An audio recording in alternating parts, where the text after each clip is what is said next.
Setelah melakukan audit konstruksi pada Stadion Barombong, Badan Pengawasan Keuangan dan Pembangunan atau BPKP Sulawesi Selatan merekomendasikan untuk dilakukan audit fisik secara menyeluruh.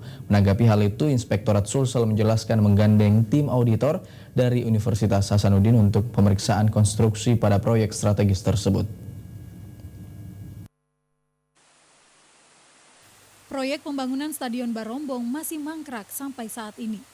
Hal ini terjadi setelah Gubernur Sulsel Nurdin Abdullah meminta agar proyek strategis tersebut diaudit. Gubernur meminta agar dilakukan audit konstruksi dan audit fisik. Terkait hal itu, Kepala Inspektorat Sulsel Salim AR mengatakan setelah BPKB melakukan audit rekonstruksi, selanjutnya ia akan melakukan audit fisik secara menyeluruh dengan menggandeng tim auditor dari Universitas Hasanuddin. Salim menyebut audit konstruksi Stadion Barombong memerlukan anggaran sekitar 400 juta dan rencananya akan mulai dilakukan awal bulan November dan ditargetkan selesai bulan Desember tahun 2019. Kita ambil auditor atau kita ambil tim pemeriksa yang teknis. Nah, UNHAS yang di Indonesia Timur yang berkompeten. Kalau hasil BPKP kemarin seperti apa? Harus diaudit konstruksi secara menyeluruh. Itu hasil pemeriksaan BPKP.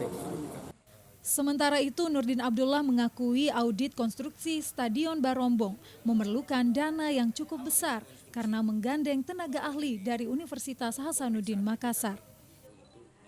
Kita lagi nunggu audit fisiknya. Nah itu kan butuh uang mahal sekali. Audit fisik berapa? Sementara sudah kami masukkan.